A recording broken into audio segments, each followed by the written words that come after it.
Bah, on va démarrer par Atalanta Real parce que c'était l'affiche du soir. L'Atalanta qui en Serie A en ce moment est très fort face au Real de Mbappé qui a marqué ce soir, Oui. Edgar, et le Real qui gagne. Donc c'est toi qui vas pouvoir démarrer. Déjà, dis-nous, donne-nous des nouvelles de Kylian Mbappé qui est sorti donc à Alors, la 35e, je crois, oui, c'est ça. Donc, il sort à blessé. la 35e parce il a ressenti une gêne à l'arrière de la cuisse gauche. C'est ce qu'on nous dit du côté du club.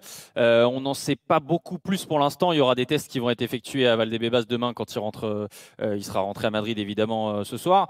À noter que quand il avait été blessé déjà à quelques semaines, ou finalement c'était quelques jours fin septembre, c'était déjà dans cette zone. Donc, on ne sait pas si c'est Ah, exactement la même blessure, mais en tout cas, c'était déjà à peu près dans cette zone, c'est-à-dire à l'arrière de la cuisse gauche. Donc on va suivre ça de près, on aura plus de nouvelles évidemment demain. Et c'est frustrant parce que c'est vrai qu'il avait fait un super début de match, Kylian Mbappé. Il marque évidemment à la 10e et au-delà de ça, il fait 3 tirs cadrés, il est très vif, il est mieux sur ses appuis. On a senti des bribes du Kylian Mbappé qu'on avait envie de voir et c'était vraiment très encourageant ce qu'on a vu ce soir côté Kylian et beaucoup plus encourageant que d'autres matchs où oui, il a mis un but, mais finalement dans le jeu, c'était pas forcément mieux. Là, on a vraiment vu sur une courte période de temps un Kylian Mbappé vraiment enthousiasmant. bon, retour de Vinicius également.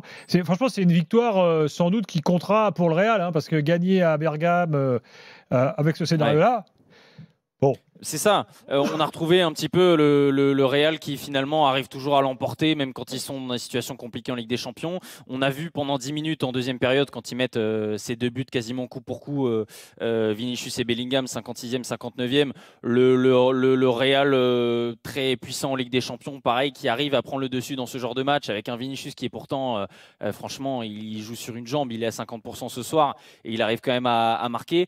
Après,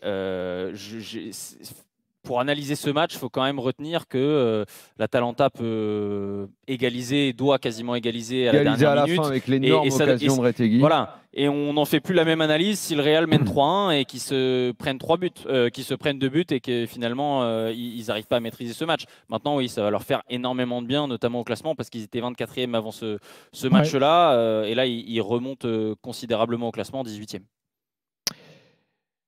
Johan, de ton côté, qu'est-ce que tu nous dis? Bah, moi, j'ai tout aimé du côté de l'Atalanta. Alors, évidemment, il y a des limites affichées, mais face au Real, il ne manquerait plus que l'Atalanta soit en capacité de mettre le Real sur son propre but pendant 90 minutes et ne concède aucune occasion. C'est pas le cas, ils n'en sont pas là encore. Même si d'ailleurs, Gasperini disait à la fin du match, on s'est approché du niveau des grands clubs. On n'en est pas encore au niveau du Real, mais on se rapproche petit à petit. Et c'est ce qu'on a vu sur le terrain. On a vu. Moi, quand je dis que j'ai tout aimé, c'est que j'ai aimé l'approche du match. J'ai aimé le fait de te dire que bah, le Real, c'est quand même poli. Tu joues de la même façon.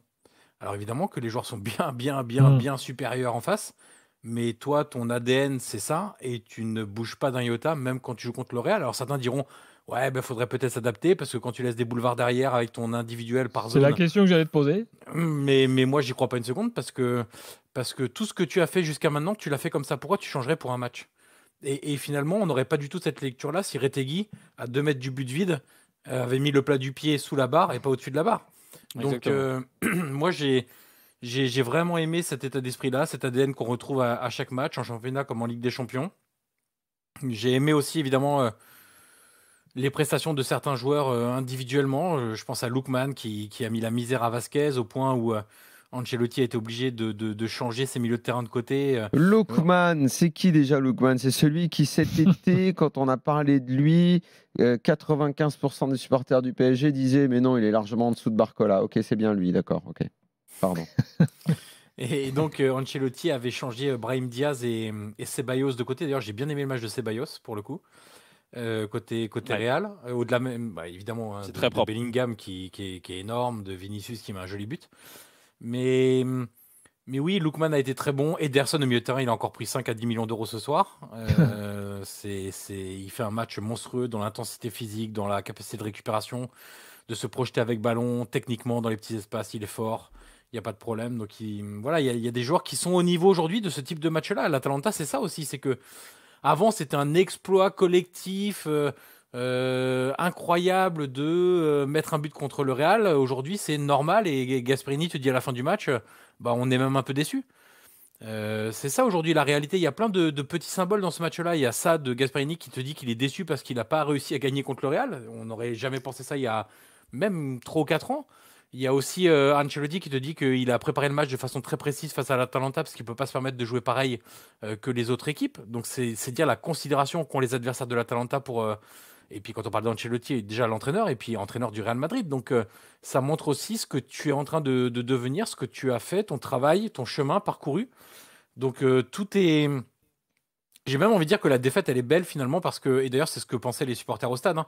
Après le coup de sifflet final, ils les ont acclamés, applaudis pendant de longues minutes parce qu'ils ont le sentiment que bah, voilà, ils ont joué les yeux dans les yeux avec le Real et Ouais. que bah, ça s'est pas joué à grand-chose. Alors le Ouais. Real a eu beaucoup de grosses occasions, notamment sur les 10 minutes dont parlait Edgar. Mais l'Atalanta, messieurs, 20 tirs contre Mais le Real, 10 cadrés. Bon, il faut les faire, il faut les faire. ça n'a rien à voir avec le match du mois d'août, par exemple. Ouais, La exactement. Super Coupe d'Europe, où là, bon, Ouais. c'était logique de voir le Real. Le Real, il y avait quand même un monde d'écart évident entre les deux. Là, aujourd'hui, sincèrement, il n'y avait pas du tout un monde d'écart. L'Atalanta domine après pour revenir au score et ça n'aurait pas été volé qui est 3-3. Et on les a vus, comme tu as dit, Johan, quand tu parles du match de Lookman, on a vu aussi des fébrilités chez le Real, ça a mis en valeur aussi des fébrilités chez le Real. Moi, qui me saute aux yeux depuis le début de saison, c'est sur les côtés. Lucas Vazquez, Fran Garcia, c'est pas du tout au niveau d'une équipe de ce niveau-là. Et Sûr tous que les sur le matchs, but ils de prennent le Lookman, bouillon la défense du Real, là, bon, Ah oui, mais en Mais fait, ça a été ça tout le match. Hein. ouais. Oui, mais ça leur arrive d'avoir des boulettes en défense centrale, notamment avec Militao. Maintenant, il est blessé, mais qui faisait un début de saison très, très, très, très compliqué. Mais sur les côtés, je pense que c'est juste le niveau des joueurs ou aussi quelque chose, un problème tactique d'Ancelotti. Mais quasiment tous les matchs, il y a des boulevards entre les défenseurs centraux et les latéraux se prennent des bouillons une fois sur deux. Et il y a vraiment quelque chose à modifier. On verra s'il recrute un latéral droit, notamment pendant le mercato d'hiver. Mais c'est clairement le point noir du début de saison, l'un des points noirs du début de saison du Real, alors qu'il y en a pas mal. Mais en tout cas, il y a vraiment un problème, je pense, purement de niveau, ce qui n'est pas forcément le cas à d'autres postes où c'est juste un problème peut-être de connexion entre les joueurs, de système tactique et de forme individuelle des joueurs. Là, c'est clairement un problème de niveau, selon moi.